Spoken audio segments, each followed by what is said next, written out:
a superação de problemas através do esporte e das artes marciais. Será que isso é possível? A nossa convidada de hoje é Nair Habab. Ela é palestrante motivacional. Daqui a pouquinho, no Ponto de Equilíbrio.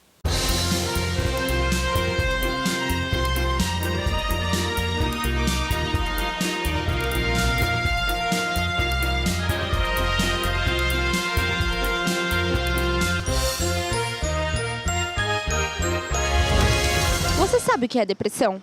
Depressão, eu sei. Já tive. Eu sei. Sei sim.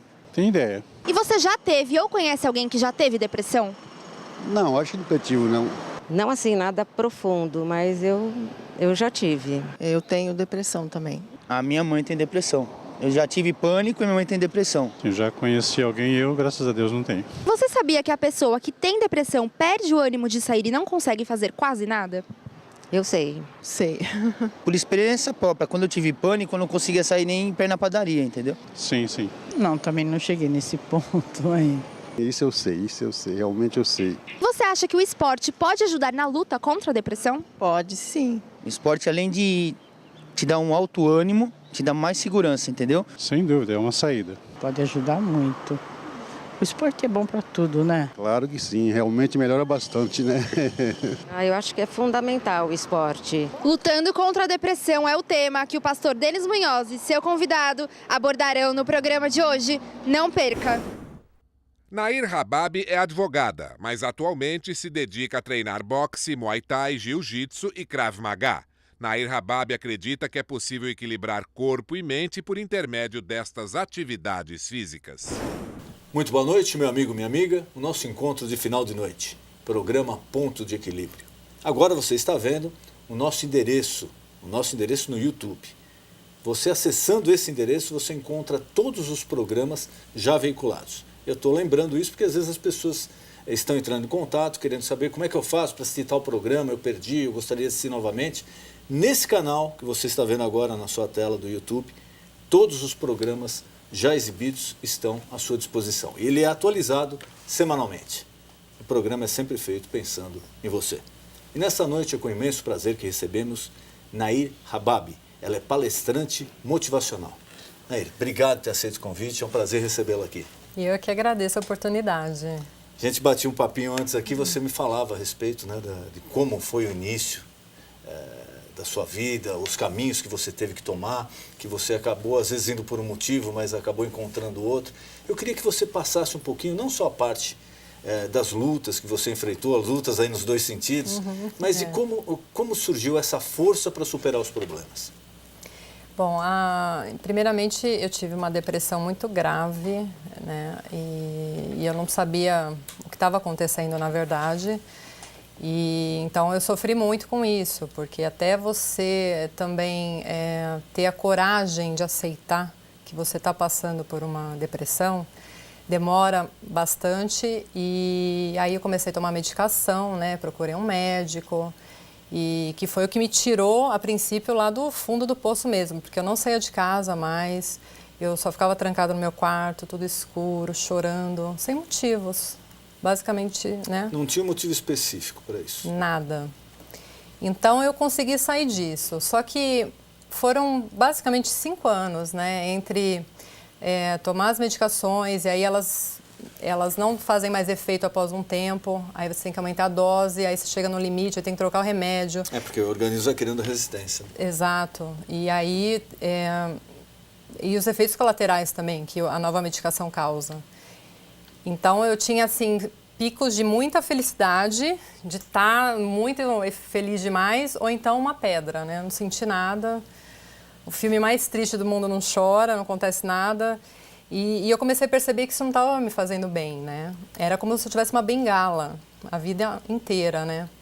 E aí faz terapia, psicólogos, terapeutas. Aí fui diagnosticada bipolar, acreditei nisso. Aí eu pensei, falei, nossa, eu tô condenada até o final da minha vida, né? Sou doente, enfim, né? Mas eu não aceitei isso, né? Então, busquei outras alternativas, novos médicos, fui atrás, pesquisei e, finalmente, eu encontrei um médico que falou, bom, bipolar você não é. Te garanto, por isso, por isso, por isso. Então, eu queria engravidar de novo, não queria estar tomando os remédios, né? Que é perigoso. É perigoso. Então, eu resolvi... E aí, a gente foi fazendo o desmame, que os médicos chamam, né? Eles usam esse termo. E eu fui diminuindo as doses do remédio. Tive meu filho, foi tudo ótimo e tal. Só que aí, chegou um momento que eu pensei, e agora, né? Será que eu vou conseguir ficar sem a medicação? E o médico, junto comigo, ele falou, Nair, eu acho que para você falta autoconfiança. Né? Porque eu tinha síndrome do pânico. A depressão, ela não vem sozinha, ela vem num quadro muito maior, na verdade, né? E ela associa vários distúrbios juntos, né? Então, ele me sugeriu uma defesa pessoal. E aí eu pesquisei lá, defesa pessoal para mulheres, cheguei no Krav Maga, que é uma luta do exército israelense. E foi difícil porque é um ambiente basicamente masculino, né? Exato. Então tem todo esse cenário, mas eu estava disposta a tentar, né? Eu não queria voltar para os remédios de jeito nenhum. Isso seria para estimular a sua autoconfiança. Sim. O médico achou que isso faltava e que se eu elevasse essa autoconfiança, autoestima, eu poderia sim ficar sem os remédios, né? E aí tentei e comecei eu fiz 8 meses de treinamento e vi uma melhora enorme na minha vida, né? Então, eu acho que realmente a segurança que a defesa pessoal dá para a mulher, né? Desculpe a pergunta, mas quando você começou a ter a depressão, qual a sua idade? Eu estava já com 32 anos. 32 anos. Hoje eu tenho 40 e já tinha um filho, eu já tinha uma vida totalmente organizada já, né? E realmente eu fui pega de surpresa. E para a vida, né? Porque eu não conseguia nem cuidar do meu filho, eu não tinha essa disposição de levantar da cama. E isso para a pessoa é terrível, porque a gente sabe que está errado, mas você não tem forças, né? E até o âmbito familiar é bem complicado, porque as pessoas também não sabem o que está acontecendo, não sabem como lidar. Então, se a estrutura familiar não der um suporte... Nossa, poderia ter sido muito pior, né, para mim. Mas graças a Deus, meu marido, ele foi também sempre, né, dando suporte. Ele também não sabia o que estava acontecendo, mas sempre, olha, então você precisa ir no médico, você precisa... Sempre ao lado, né? Sim, isso é que é importante. Direcionando. E aí, com 8 meses, você já notou uma melhora significativa. Você começou a notar que estava mudando. Eu estava mudando, porque dos medos que eu tinha era de morrer, né? Então, eu tinha medo de morrer fisicamente, eu sentia dores físicas do coração. Eu ia para o pronto-socorro direto, chegava lá, não tinha nada, né? Claro. Mas eu tinha dor, né? Física. Não, e tem muita gente até hoje acha que, né, essa história de depressão ou bipolaridade, que é, entre aspas, isso daí é manha, isso Exatamente. daí é de quem não tem obrigação, quem não tem compromisso, quem não precisa trabalhar. E, curiosamente, acontece mais com as pessoas que têm uma carga de trabalho elevada. Sim, nossa, você disse muito bem. No mundo, né, são cerca de 350 milhões de pessoas que sofrem de depressão, né, segundo a OMS. Então, é um número muito alto. E as pessoas, de fato, veem isso como uma manha mesmo, né? E não era. Eu tinha dor do coração. Eu achava que meu coração ia parar. Parece loucura isso. Hoje eu falando isso... Até eu acho que é estranho. Mas é o que você sentia, né? Era o que eu sentia. E isso vai ampliando, né? E aí a sua cabeça vai longe. Aí eu achava que se eu saísse na rua ia levar um tiro, né? Por conta da violência. Aí eu já não saía de casa. Então, as artes marciais me trouxeram uma segurança, pelo menos no ponto assim, bom, se eu sair na rua, alguém me pegar, eu sei o que eu vou fazer, né? Então, aos pouquinhos, e o próprio esporte, né, o movimento, né, que gera aquela sensação boa, né, endorfina, tudo, né, foi fazendo um efeito muito benéfico para mim, mudou minha vida, né. E aí eu continuei no Krav Maga muitos anos, e aí veio uma situação do meu filho passar por um bullying na escola, muito grave também, ele ficou traumatizado, ele tinha 6 anos, ele apanhou na escola de crianças e a escola nunca tomava providências, né? E eu resolvi, então, eu também, eu apanhei na escola também quando criança, lindo, né? Mas tive também essa situação, então eu sei o quanto é marcante isso. Então eu pensei, bom, vou procurar uma defesa pessoal também para o meu filho, para dar uma segurança para ele, né? E aí cheguei no jiu-jitsu. Então, aí, bom, ele não queria muito ir a princípio, aí levei, aí ele, né, não gostou tanto. Daí eu pensei assim, e se eu fizer junto, né? Daí eu acho que eu vou dar uma estimulada nele. Sem dúvida. Né? Falei, você se Facilita. importa, né, se a mamãe fizer junto? Não, mãe, pode fazer. Eu falei, não é nenhum mico? Ele falou, não, pode, vamos lá. E aí comecei a treinar com ele. E aí a gente criou até uma relação de parceria, né? Muito legal, assim, de mãe e filho, de ter algo em comum. E eu senti também uma melhora muito boa nele no sentido de autoconfiança, né? E a professora na escola também comentou, ele falou, nossa, como mudou, né? O seu filho está outra criança, muito mais alegre, voltou a falar, a conversar. E aí no final ele saiu do jiu-jitsu por outros esportes que tinha que fazer na escola e eu continuei, porque daí eu... Aí você continuou sozinha? Continuei sozinha. Aí eu já troquei faixa, né, já subi o nível do jiu-jitsu. E ele só vai aumentando, né, essa minha autoconfiança, a minha autoestima. Então eu vim assim de uma situação que eu vivia numa conchinha, uma situação de hoje estar de querer ser palestrante motivacional. Quer dizer, eu não conversava com pessoas, eu fugia das pessoas. De um extremo ao outro, né? Ao outro, porque eu quero, na verdade, dividir esse ganho que eu tive. Então eu pensei, eu não posso ficar com isso para mim. Eu tenho que falar para as pessoas e como que eu vou fazer isso, né? E foi aí que eu resolvi criar um blog, escrever uns artigos, mostrar os meus treinos. É claro que é bom para mim, talvez não seja para outras pessoas, mas pelo menos falar, olha, isso aqui para mim funcionou. Por que não tentar, né? Porque o que vale hoje é isso. Eu acho que a gente tem que estar tentando melhorar a qualidade de vida das pessoas de alguma forma, né? E como é que é esse relacionamento? Você casada, com filho, você falou mesmo mulher, num esporte que inicialmente é mais praticado quase a totalidade por homens. Como é que é essa entrada? Porque você saiu de um mundo, como você falou, você estava fechada, com depressão, com problemas de relacionamento. De repente você vai para um esporte que é quase 100% masculino, e aí você começa num outro esporte, aí você começa a dar aula, a participar de lutas. Como é que foi essa ascensão? Nossa, é mais uma superação isso, porque realmente entrar num ambiente com os homens eu ficava assustada, né? E são lutas de muito contato também, né? E especialmente o jiu-jitsu. Então tem uma barreira assim, né? Do homem e mulher ali. Só que graças a Deus eu tive muita sorte de ir em escolas com um nível de respeito muito alto, né, muito grande, a disciplina, eu fui cercada disso, né. Então eu rompi isso muito rapidamente, porque até os homens, interessante, eles achavam fascinante, né, uma mulher tá lá no tatame, né. Então, sempre fui super respeitada. Então, essa sensação também de ganhar o respeito dos homens. E eu tirei o mito também de que luta era agressiva, né? Que esses lutadores são encrenqueiros e tal. E é tudo o contrário, totalmente o inverso. São pessoas calmas, tranquilas, porque elas canalizam a luta de uma forma diferente.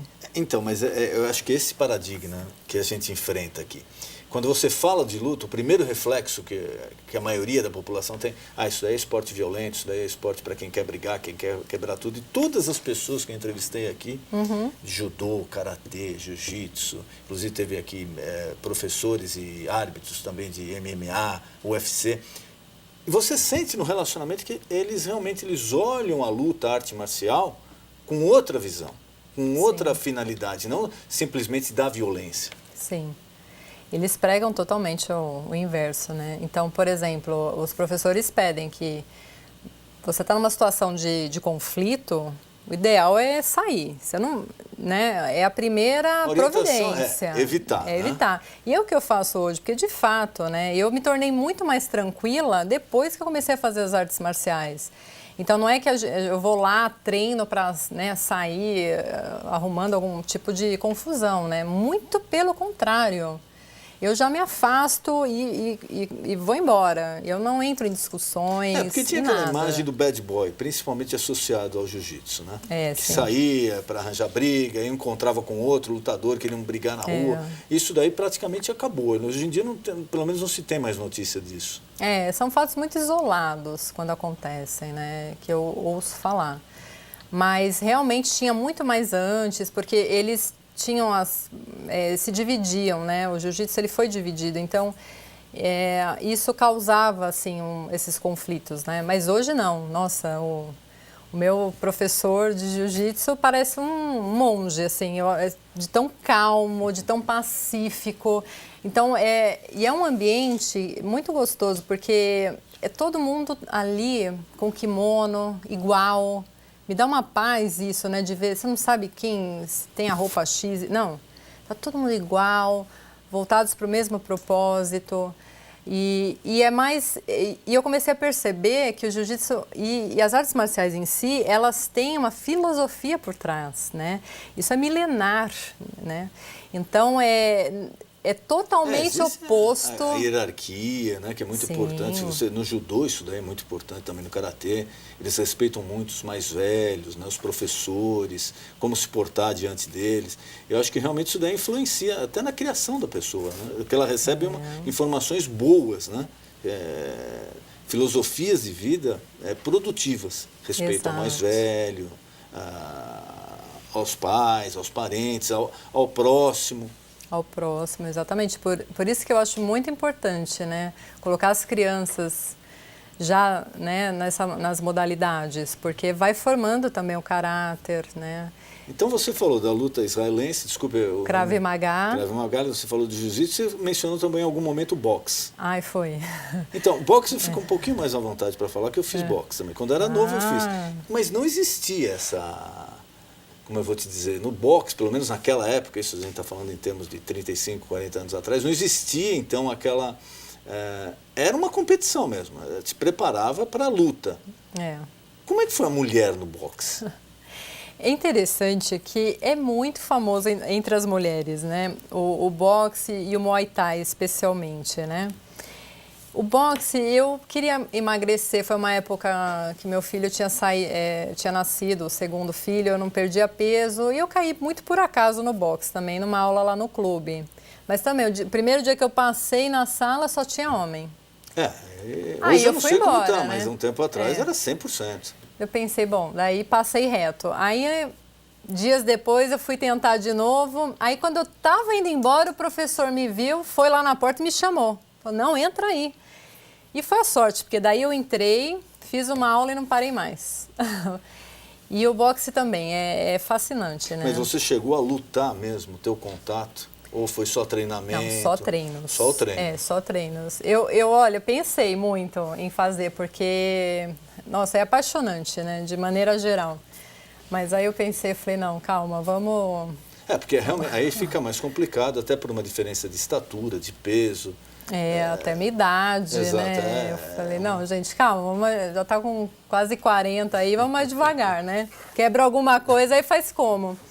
Então, mas eu cheguei a pensar seriamente em competir, porque virou uma paixão, assim, e uma luta complementava a outra para mim, né? Então, eu me sentia já como um todo. E é um bem tão grande que faz de dentro para fora, que é inexplicável, né? Por isso que eu tento mostrar isso para as pessoas, né? Da melhor forma possível, para que elas, pelo menos, tentem fazer uma aula, né? Para tirar esse mito que luta é agressiva, porque não é muito pelo contrário. E o bem, as transformações que essa pessoa vai ter para o resto da vida. Tudo, relacionamento, de tudo, né?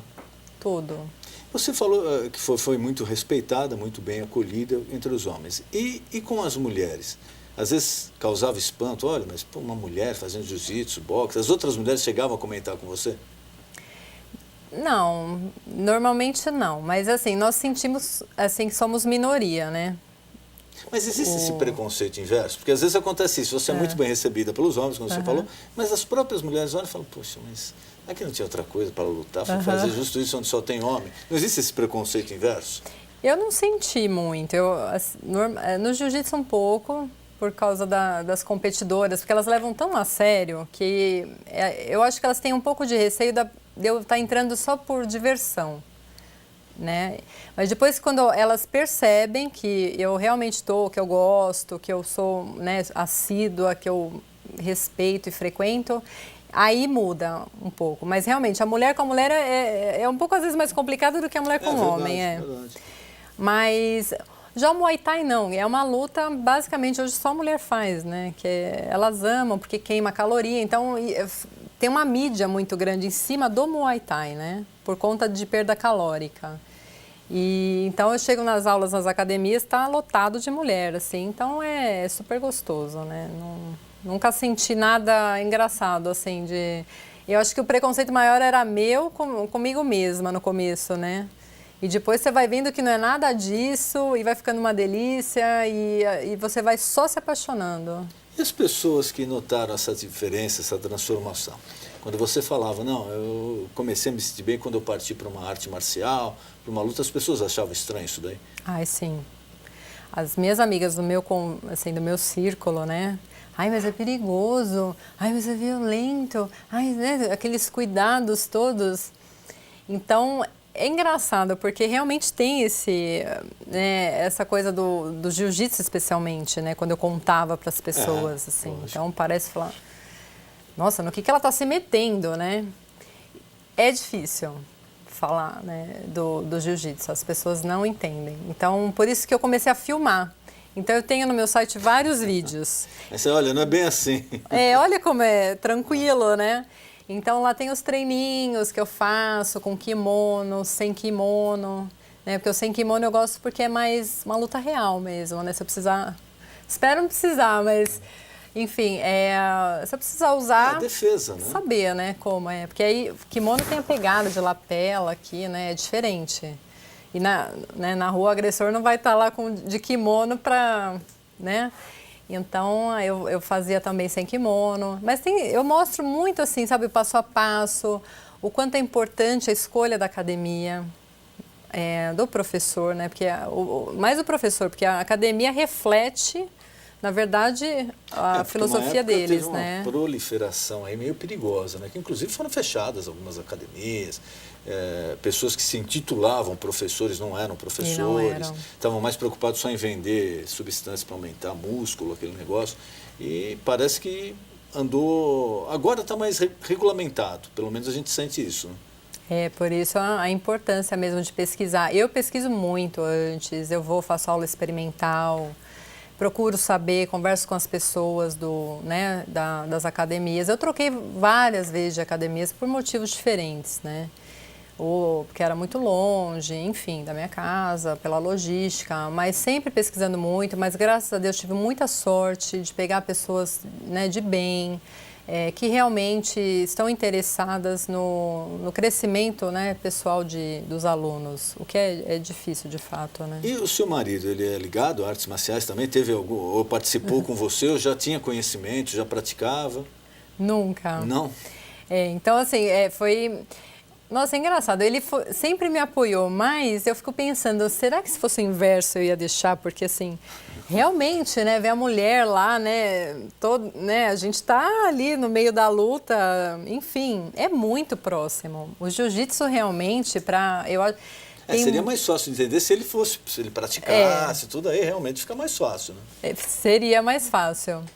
Mas eu conheço, assim, meninas que pararam porque os namorados não deixavam.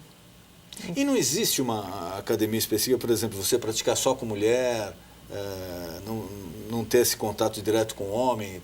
Porque às vezes pode acontecer isso, né? O namorado ou o marido não quer, mas a mulher quer participar, quer praticar. Não existe uma opção dessa de academia só para mulheres de jiu-jitsu? Algumas apenas. A que eu faço, não tem isso. Engraçado, na verdade, eu não vejo essa distinção, né? Então, se eu estou treinando com homem, na hora, para mim, eu não tenho essa visão de homem e de mulher, né? São duas pessoas treinando jiu-jitsu. Mas e o homem? Será que ele não tem, ao contrário, de repente ele não dá um golpe tão contundente, com medo de machucar, ou fala, não, ela é mais frágil, se eu estivesse com um homem aqui, eu poderia aplicar um golpe mais forte. Você nunca sentiu isso? Ah, eles têm dó, né? Eles têm medo. Tem, né? Tem, Porque cheio de uma cuidados. coisa, uma coisa você está com um homem, você até tira isso da tua cabeça, é uma disputa. Agora, com uma mulher, você deve ter alguma precaução. Eu fui machucada por uma mulher, né? Na verdade, no jiu-jitsu. Olha que interessante. Então, eu tive uma lesão grave. Mas os homens não, realmente eles tomam muito cuidado.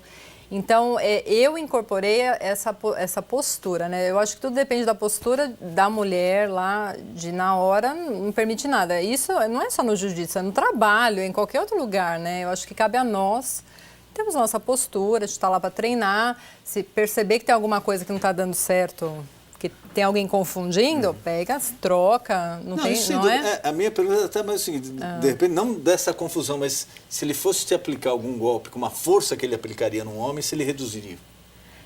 O jiu-jitsu, na verdade, se aplicar força, está errado, né?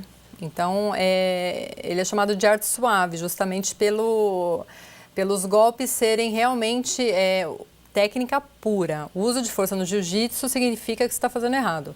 Então, no começo, é muito comum, né? A gente não sabe usar técnica, usa força. Então, às vezes, eu era vencida já rapidamente, porque o homem usava força. Sim, mais forte. E eu não sou... eu dou os 3 tapinhas, interrompo, né? Não tenho esse ego inflado a ponto de me submeter a alguma lesão grave por conta disso, né? Mas, olha, foi sempre tudo certo, nunca tive nenhum tipo de problemas. Para você só trouxe benefícios? Só benefícios, é por isso que eu recomendo. Queria mais uma vez te agradecer, nosso tempo está acabando. E queria colocar à disposição, se você quiser algum endereço, algum contato, alguma mensagem ao nosso telespectador, alguma coisa que eu não perguntei, por favor, fique à vontade. Eu gostaria, assim, de falar para as pessoas que passam por uma depressão, ou bullying, não importa, né? Procurar, sim, ajuda médica se necessário. E mais para frente, continue fazendo esportes, não parem. Busquem, talvez, as artes marciais para ajudar, porque me ajudou bastante. E eu estou já fazendo palestras motivacionais. Me sigam no Instagram, Nair_Habab. Eu também tenho o site www.nairhabab.com.br. Eu dou dicas, tenho meus vídeos, tenho meus textos. Me escrevam, que eu adoro. E a gente tem que se ajudar. Muito obrigado, foi um prazer receber você aqui. Obrigada, adorei. Obrigada. O nosso encontro de final de noite, programa Ponto de Equilíbrio. Boa noite.